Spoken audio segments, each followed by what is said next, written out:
ईशास्य इदं सर्वं यत्किञ्च जगत्यां जगत् तेन त्यक्तेन भुञ्जीथा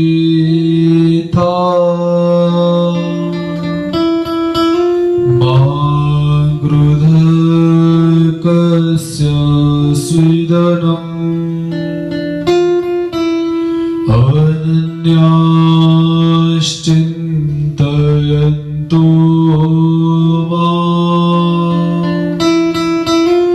ये जना पर्युपासते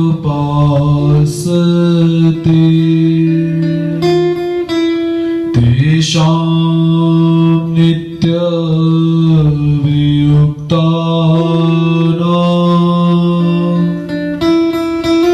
योगक्षेमं वहाम्यहम्।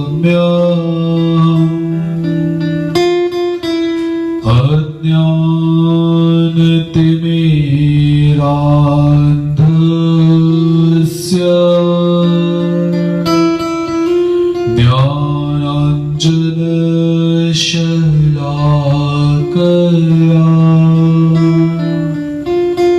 चक्षुरुन्मीलितं येन तस्मै श्रीगुरुवे नमः। श्री गोपाल कृष्ण महाराज की जय। श्री दत्तात्रेय महाराज की जय। श्री चक्रपाणि महाराज की जय। श्री गोविंद प्रभु महाराज की जय।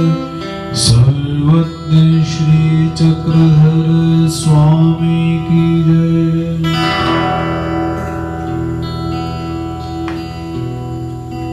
सच्चिदानंद घन परमेश्वर अवतारक पीतांबरधारी अनंत सूर्यों के समान जिनके दिव्यांग कांति है, जो अपने भक्तों पर अहेतुक ही अपनी कृपा का वर्षाव करते हैं। भक्त वांछा कल्पतरु ऐसे भगवान श्री कृष्ण महाराज जी के चरणारविंदों में प्रणिपात करते हैं। तत्पश्चात संपूर्ण गुरुजनों के प्रति श्रद्धा सुमन समर्पित करने के लिए आज गुरु पूर्णिमा के विशेष महोत्सव पर हम सब यहाँ पर एकीभूत हुए हैं। गुरु महात्म्य बतलाने से पूर्व कुछ बीती स्मृतियों को स्पर्श करते हैं। जब अध्ययन सत्र समाप्त हुआ, अध्ययन सत्र की समाप्ति पर मैंने आप सबके समक्ष अपने मन की बात रखी। आप सबने बहुत प्रेम दिया, उस बात को श्रवण किया। तत्पश्चात मन की बात कहने के बाद हुआ क्या और जो हुआ मैं उसकी अपेक्षा भी नहीं कर सकता था। बहुत सारे भक्तों के फोन आए और उस फोन में एक ही लफ्ज था, खामोशी, जिसके अंतर्गत भक्त मानो अपने भाव से मुझे कुछ कहना चाहते हो, किंतु रुदन के कारण स्वर कंठ तक तो आते थे लेकिन बाहर नहीं आ पा रहे थे। ऐसे भक्तों के भी फोन आए जो मुझे जानते नहीं, किंतु फिर भी एक यही गदगद होते हुए, रुदन करते हुए कंठ से यही बात निकल रही थी कि हे गुरुजी, इस अध्ययन सत्र को समाप्त मत करें। हमें कुछ ऐसा प्रतीत हो रहा है मानो हमारा कुछ छूट गया हो, कोई हमें छोड़कर जा रहा हो, कुछ खो गया हो। ऐसी भावनाएं जब लोगों ने व्यक्त करी तो मुझे भी थोड़ा सा एहसास हुआ, महसूस हुआ, वाकई कुछ छूट रहा है, कुछ खो रहा है। और किसी एक भक्त ने तो ऐसा निवेदन करा कि गुरुजी आपने बहुत नाइंसाफी करी है। मैंने पूछा भाई ऐसी कौन सी नाइंसाफी? तो वो आगे से जवाब देता है कि गुरुदेव अपने मन की बात तो आपने करी, हमारे मन की तो पूछी ही नहीं, हम चाहते क्या हैं। आपने अपना तो बतला दिया कि आज से हम रूबरू नहीं होंगे, एक दूसरे के समक्ष हम नहीं आएंगे। तो क्या आपका ये फर्ज नहीं बनता था कि आप हमसे भी पूछो कि आप लोग क्या चाहते हो? ये आपने बहुत नाइंसाफी करी। मानता हूं कि मुझे आप सबसे पहले पूछना चाहिए था कि आपकी इच्छा क्या है, उस इच्छा के अनुसार हम कुछ आगे बढ़ेंगे, किंतु समय ऐसा था। तो आज परमपिता परमेश्वर की अतीव कृपा से परमात्मा ने पुनः गुरु और शिष्य को मिलाने का एक अचल और अद्भुत योग लाकर खड़ा कर दिया हुआ है, जिसे हम गुरु पूर्णिमा महोत्सव के नाम से जानते हैं, व्यास पूर्णिमा के नाम से जानते हैं। क्योंकि गुरु और शिष्य का जो संबंध है, यह संबंध कैसा है कि जिस संबंध के अंदर ना तो कोई कलह रहती है, ना क्लेश रहता है, ना द्वेष रहता है, और ना ही कोई संबंध रहता है। क्योंकि शिष्य कहां और गुरु कहां, गुरु कहां से और शिष्य कहां से कुछ पता नहीं, कहां जन्मे, कहां मिले और कहां बिछड़ जाएंगे। ऐसा एक अनमोल योग, अनमोल संबंध गुरु एवं शिष्य का। क्योंकि परमात्मा ने अपनी प्राप्ति के लिए गुरु का निर्माण करा।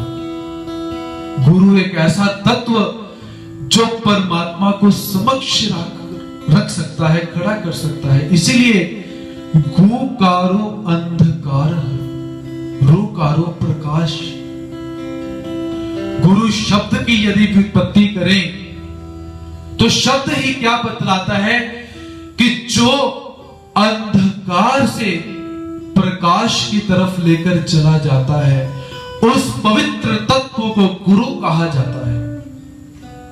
गुरु जिसके अंदर भारीपन होता है, जिसके अंदर ज्ञान का प्रभाव होता है, जिसके अंदर भक्ति का तेज होता है, सबके प्रति प्रेम को वो व्यक्त करता है, उस तत्व को गुरु कहा जाता है।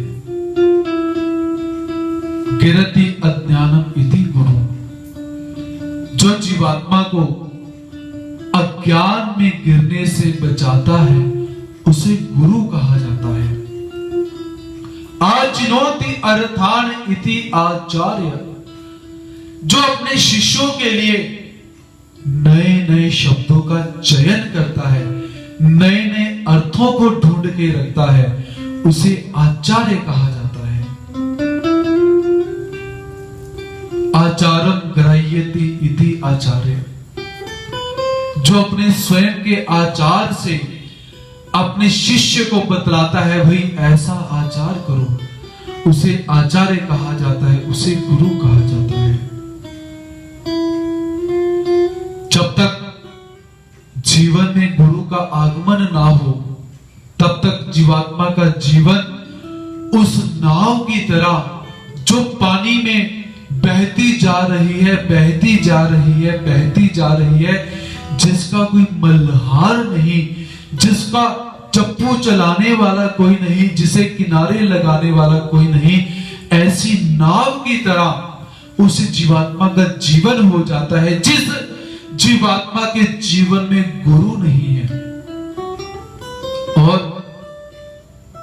बिना गुरु के परमात्मा को प्राप्त नहीं किया जा सकता, ऐसा अटल सिद्धांत है। ऐसा गुरु और शिष्य का पवित्र संबंध का प्रतीक गुरु पूर्णिमा महोत्सव।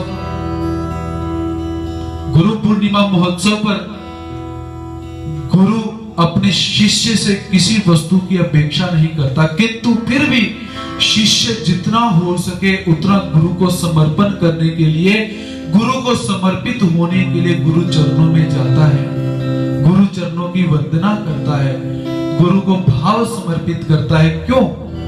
क्योंकि उसे पता है कि ये गुरु ही मुझे परमात्मा तक लेकर जाएंगे। किंतु कुछ शिष्य ऐसे भी होते हैं जो गुरुओं के पास तो जाते हैं किंतु किसी और भाव से। ऐसा ही एक शिष्य गुरु के पास गया और जाकर गुरु से प्रेम भाव से निवेदन करता है कि हे गुरुदेव, मुझे आपकी एक फोटो चाहिए, आपका चित्र चाहिए, अपनी एक फोटो मुझे दे दीजिए। तो गुरु ने कहा कि बहुत श्रद्धा वाला भक्त प्रतीत होता है, शिष्य श्रद्धावान प्रतीत होता है, मेरी फोटो मांगता है, किंतु उसके घर में तो मेरी एक फोटो पहले ही है। तो गुरु ने बोला, भाई घर में मेरा चित्र पड़ा तो हुआ है, फिर किस लिए मांगता है?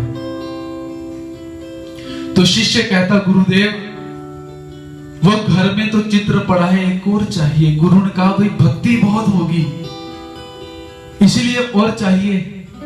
शिष्य कहता, नहीं गुरुजी, आपको पता तो है कि व्यापार में दुकान पर जाता हूं, व्यापार करना पड़ता है और व्यापार में सच झूठ बोलना ही पड़ता है। तो गुरुजी आपकी फोटो दुकान पर रखनी है, कभी कसम खानी पड़ जाती है।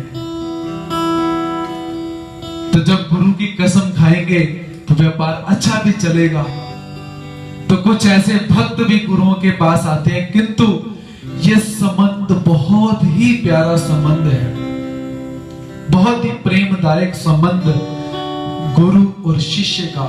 सह नौ भुनक्तु सह वीर्यम करवावहै।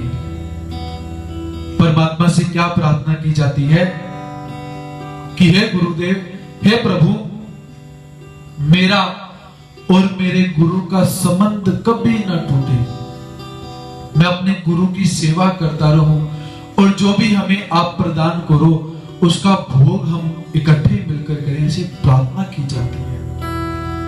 और गुरु से प्रार्थना क्या की जाती है कि हे गुरुदेव, आप उस परम पिता परमेश्वर का ज्ञान हमें बतलाएं, क्योंकि बिन गुरु होई की ज्ञान, बिना गुरु के ज्ञान संभव नहीं है। इसीलिए शिष्य गुरु से ज्ञान का निवेदन भी करता है। और जब गुरुओं से भेंट ना हो, समय व्यतीत हो जाए, बहुत समय ऐसा व्यतीत हो जाए कि गुरुओं से हम मिले नहीं, गुरु जी के दर्शन हमने नहीं किए, क्योंकि माहौल ऐसा है, समय ऐसा आ चुका हुआ है कि हम अपने गुरुओं के दर्शन करने के लिए नहीं जा पाती हैं। लेकिन प्रार्थना अवश्य की जा सकती है। क्या? कित बोल विचलिया कावा, मेरे गुरु ने कद कर आना। कित बोल विचलिया कावा, मेरे गुरु ने कद कर आना। कित बोल विचलिया कावा, मेरे गुरु ने कद कर आना। कित बोल विचलिया कावा, मेरे गुरु ने कद कर आना। कुट कुट तेनु चूरिया पावा, कुट कुट तेनु चूरिया पावा, कुट कुट तेनु चूरिया पावा। जे सोना घर आवे, जे सोना घर आवे,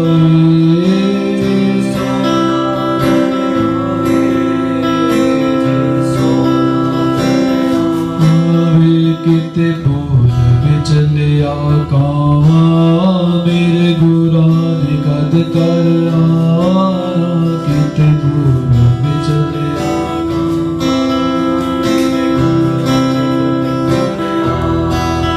किते बोल विचलिया कावा मेरे गुरा ने कद कर आया किते बोल विचलिया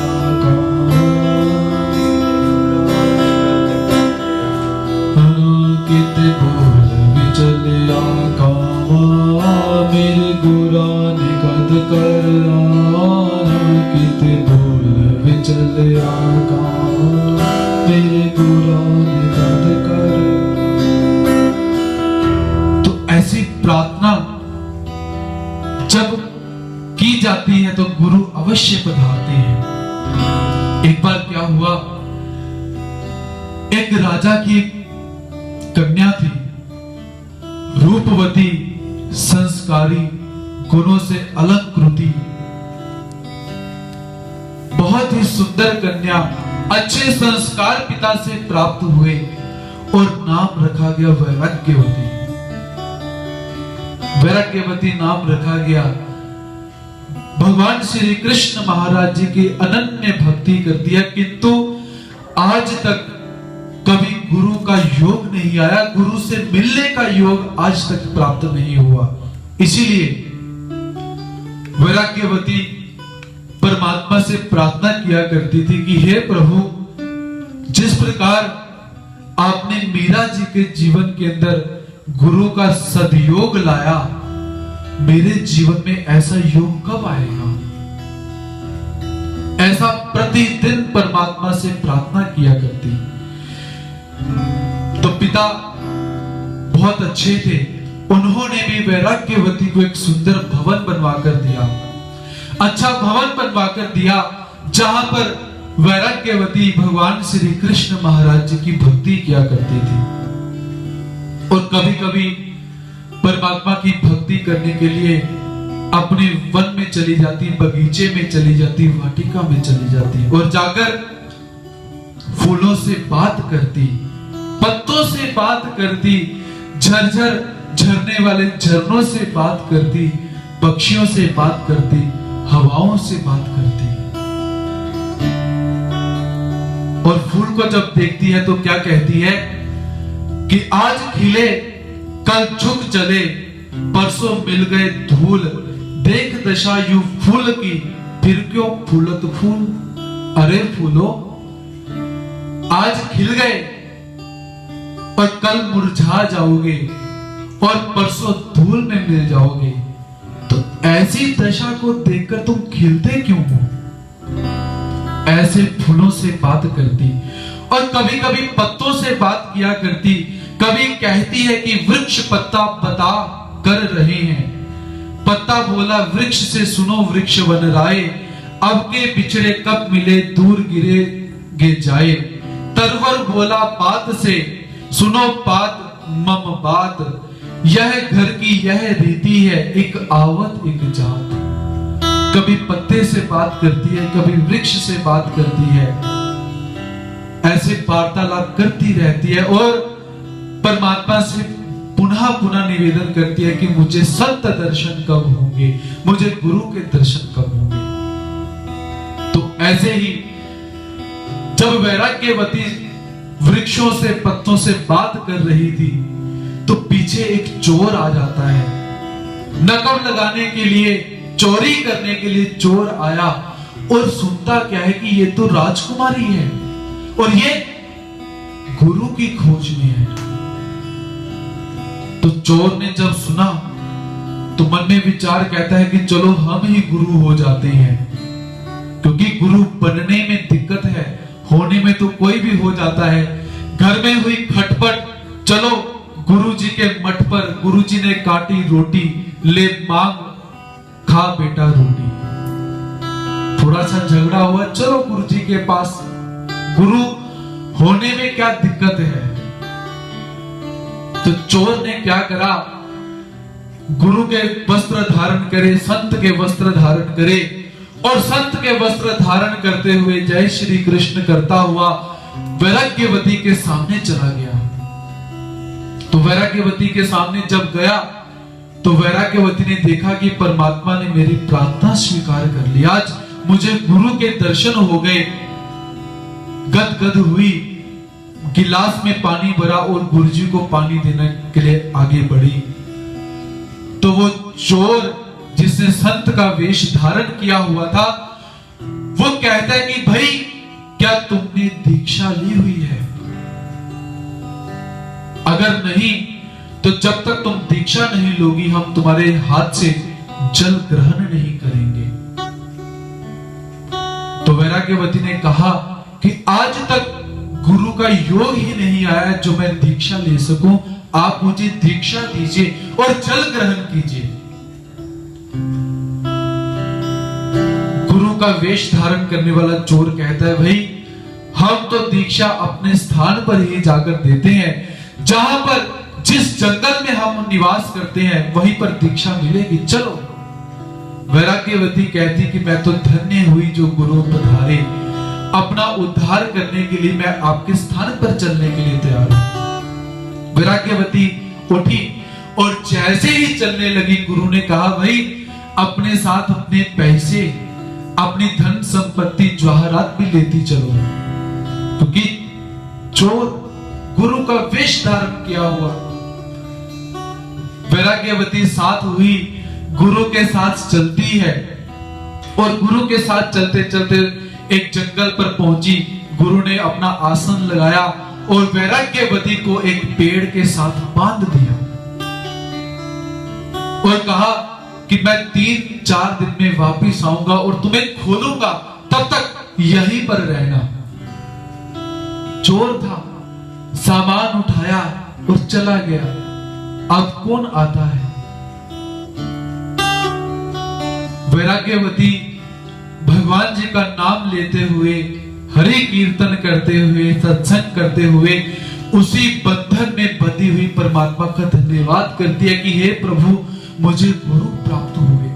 किंतु अंदर से ये पता ही नहीं कि जो गुरु प्राप्त हुए वो गुरु नहीं, एक चोर था और धन की लालच के अंदर उसके पास आया हुआ है। किंतु नहीं, श्रद्धा बैठ गई। श्रद्धावान लभते ज्ञानम, जो श्रद्धा से युक्त हो जाता है वही ज्ञान को प्राप्त करता है, परमात्मा को प्राप्त करता है। ऐसा भगवान श्री कृष्ण महाराज जी गीता में कहते हैं। गुरु तो चला गया, बंधन में बांध गया, किंतु वैराग्यवती अब भी भगवान जी का नाम ले रही है। अब भगवान श्री कृष्ण महाराज जी अपने धाम में बैठे हुए हैं और वैराग्यवती की तरफ देखते हैं कि भाई इतनी तीव्र पुकार से पुकारती जा रही है, बंधन भी डाले हुए हैं, छूटने का उपाय भी नहीं मांगती है, ये बात क्या है? समझ नहीं आया। छूटने के लिए भी मेरे से निवेदन नहीं करती और मस्त होकर मेरा नाम ले रही है। घटना क्या है? बात क्या है? वार्तालाप क्या है? नारद जी को बुलाया गया। नारद जी से कहा, जाओ पता करो ये मेरी भक्तानी छूटती क्यों नहीं है, इसे छुड़ाओ जाकर। नारद जी प्रकट हुए, वैराग्यवती के सामने गए और जाकर कहते, भाई तुम तो ठाकुर जी के नाम का गुणगान कर रही हो और मैं यहां से गुजर रहा था, मैंने देखा कि मेरे प्रभु का नाम लेने वाली एक भक्तनी यहां पर बंधी हुई है, चलो उसे छुड़वाता हूं जाकर। लाओ मैं तेरे बंधन खोल देता हूं, तुझे इस रस्सी से मुक्त कर देता हूं। और जैसे ही नारद जी ने उस रस्सी को हाथ लगाया तो वैराग्यवती कहती कि महात्मन रुकिए, मेरे गुरु मुझे बांध कर गए हुए हैं और उन्होंने कहा कि मैं वापिस आऊंगा तभी तुम्हें खोलूंगा, और जब तक मेरे गुरु नहीं आते मैं ये बंधन नहीं खुलवाऊंगी। नारद जी ने सुना ये तो गुरु की भक्त लगती है, गुरु पर बहुत श्रद्धा है इसकी। नारद जी वापिस आए भगवान श्री कृष्ण महाराज जी के पास और आकर कहते हैं कि हे प्रभु, वो तो कहती है मैं तो गुरु जी से ही बंधन खुलवाऊंगी जिन्होंने बांधे हैं, अब तो आप ही चलिए, क्योंकि वो जो गुरु है वो गुरु का तो मुझे सद्ज्ञान नहीं, मुझे ज्ञान नहीं गुरु कौन है। अब भगवान श्री कृष्ण महाराज जी प्रकट हुए और प्रकट होकर वैराग्यवती से कहते, भाई मैं आपकी भक्ति से इतना प्रसन्न हो चुका हूं, लाओ आज मैं तेरे बंधन तोड़ता हूं। और भगवान श्री कृष्ण महाराज जी जब बंधन को हाथ लगाते हैं, वैराग्यवती कहती, प्रभु ये बंधन मुझे मेरे गुरुदेव के द्वारा प्राप्त हुए हैं और उन्होंने कहा है कि मैं वापिस आऊंगा, मैं ही ये बंधन खोलूंगा, आप ये बंधन मत खोलो। अब भगवान श्री कृष्ण महाराज जी ने कहा, भाई नारद जी आप ध्यान लगाकर देखो, वो ऐसा कौन से ऐसे महान गुरु है जिसकी ये शिष्या है, कौन ऐसा महान तपस्वी है जो इसे बांध कर गया हुआ है। इतने समय में पिता भी आकर पहुंचे और पिता ने भी खोज कर निकाला कि मेरी पुत्री तो यहां पर बंधी हुई है, किसने बांधा, कौन ऐसा महान तपस्वी संत हुआ जो अपनी शिष्या को बांध गया। नारद जी ने कहा कि ध्यान लगाया, हे प्रभु ऐसी ऐसी घटना है, वो जो इसे बांध कर गया हुआ है वो तो कोई गुरु नहीं, कोई संत नहीं, कोई महंत नहीं, कोई तपस्वी नहीं, वो तो एक चोर है, इसे लूटने के माध्यम से इसे बांध कर चला गया, इसे कौन समझाए। तो भगवान जी ने कहा, भाई ऐसी ऐसी बात है। वैराग्यवती कहती, नहीं, यदि बंधन खोलना चाहते हो तो मेरे गुरुजी को ही लेकर आओ। तो भगवान जी ने कहा कि भाई जाओ नारद जी, आप ढूंढो इनके गुरुजी कहां पर हैं, कहां पर अपना सत्संग कर रहे हैं, क्योंकि चोर का सत्संग आपको पता ही है कैसा होता है। कहां पर चोरी करने के लिए गए हैं, डाका डालने के लिए इनके गुरुजी गए हैं, ढूंढिए जाकर, इनके तो गुरुजी हैं, हम उन्हें जो मर्जी कहें। तो नारद जी ने कहा कि वो तो ढूंढने पड़ेंगे अब, क्योंकि ठिकाना तो है नहीं, जाकर ढूंढ लेंगे इस मंदिर के संत हैं, घर में बैठे होंगे, पकड़ कर ले आए। तो नारद जी गए और जाकर देखा तो गुरुजी अपना ही सत्संग कर रहे थे, नए घर में चोरी करने के लिए नकाब लगा रहे थे, छेद कर रहे थे। तो प्रकट हुए और हाथ जोड़कर कहा कि गुरुदेव, वो कहता, भाई मैं कोई गुरु थोड़ा ना, मैं तो चोर हूं भाई, चोरी करने के लिए आया। नारद जी कहते, आप गुरु ही हो, चलो जिसको बांध कर आए थे वो तो अभी तक बंधी हुई है, कृपा करो उसे खोलो जाकर। चोर घबरा जाता है, मुझे तो दंड होगा। तो चोर ने कहा, मुझे अभय दीजिए, फिर मैं साथ चलूंगा। नारद जी ने अभय दिया, उस चोर को वहां पर लाया गया और जाकर जब चोर सामने देखता है कि वो तो ऐसी की ऐसी बंधी हुई है और वैराग्यवती देखती है कि मेरे गुरुजी आ गए, फिर उस चोर ने बंधन खोले और वैराग्यवती मुक्त होती है। श्रद्धावान लभते ज्ञानो। अब भगवान सामने खड़े हैं, चोर सामने खड़ा है, तो वैराग्यवती क्या करती है कि सबसे पहले अपने गुरु को शीश झुकाती है, क्योंकि गुरु धारण करने पड़ते हैं, गुरु बनाने पड़ते हैं। और किसी भक्त को पूछो आपने गुरु को धारण किया, वो कहता है कि आज तक मुझे ऐसा व्यक्ति ही नहीं मिला जिसको मैं गुरु बोल सकूं। मतलब ये स्वयं गुरु बन के फिरते हैं। और वैराग्यवती ने पहले गुरु को नमस्कार किया, फिर प्रभु को नमस्कार किया और क्या कहती है, गुरु गोविंद दोऊ खड़े, काको लागे पाए, बलिहारी गुरु आपने, गोविंद दियो मिलाए। और भगवान से क्या कहती कि हे प्रभु, आप जिसे चोर कहते हो उसी गुरु ने आपको यहाँ पर लाकर खड़ा कर दिया, इससे बड़ी गुरु की महिमा मैं और क्या बतलाऊं। गुरु तो अंदर से धारण किए जाते हैं। जब किसी को भी आप गुरु धारण कर लो तो वह गुरु परमात्मा तक पहुंचा सकता है, मात्र हमारी श्रद्धा होनी चाहिए। एक चोर को गुरु धारण करके वो वैराग्यवती परमात्मा के दर्शन करती है, परमात्मा से वरदान प्राप्त करती है, परमात्मा को मिलती है, और हम अपने सद्गुरुओं को लेकर भी परमात्मा तक न पहुंच पाए तो बहुत बड़ा आश्चर्य है। ऐसे जो सद्गुरु आज हमें प्राप्त हुए हैं उनका धन्यवाद करना चाहिए।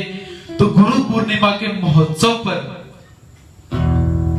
संत हो तो परमात्मा अपने आप मिल जाते हैं। परमात्मा की अतीव कृपा हो तो संत अपने आप मिल जाते हैं, गुरु अपने आप मिल जाते हैं। तो आज के समय में, आज के दिन सभी व्यक्तियों को अपने अपने गुरुओं के प्रति श्रद्धा भाव समर्पित करने चाहिए, अपने गुरुजनों का धन्यवाद करना चाहिए, क्योंकि गुरु है तो परमात्मा है, परमात्मा है तो गुरु है, और परमात्मा को ही जगत गुरु भी कहा जाता है। तो आइए परमात्मा और गुरु के विषय में अपने भाव सुमनों को हम सब यहाँ पर समर्पित करते हैं। तो संपूर्ण भावों को हमारे गुरुजन भी स्वीकार करेंगे और परमात्मा भी स्वीकार करेंगे, ऐसी आशा करते हुए अपने भाव सुमन परमात्मा के श्री चरणों में समर्पित करने का प्रयास करते हैं।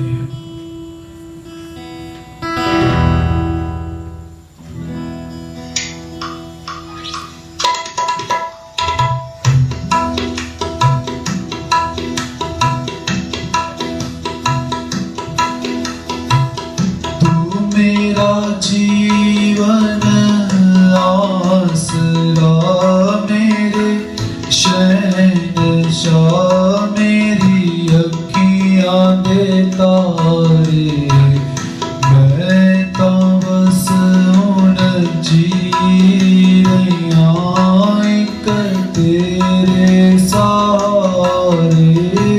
तू मेरा जीवन आसरा, मेरे शहंशाह, मेरी अखियां दे तारे, मैं तो बस हुण जी रहिया एक तेरे सहारे। फड़िए बांधता दे तू छोड़ना, दे तू छोड़ना, फड़िए बांधता देवी तू छोड़ना, देवी तू छोड़ना, चरना नल लाइए दाता, देवी भी छोड़ना, देवी भी छोड़ना, चरना नल लाइए दाता, देवी भी छोड़ना, देवी भी छोड़ना, जदों दासा तेनू जाने रंग माने दुख मिट गए सारे, मैं ता बस हुण जी रहिया एक तेरे सहारे। मेरा जीवन आसरा, मेरे शहंशाह, मेरी अखियां दे तारे, मैं ता बस हुण जी रहिया एक तेरे सहारे।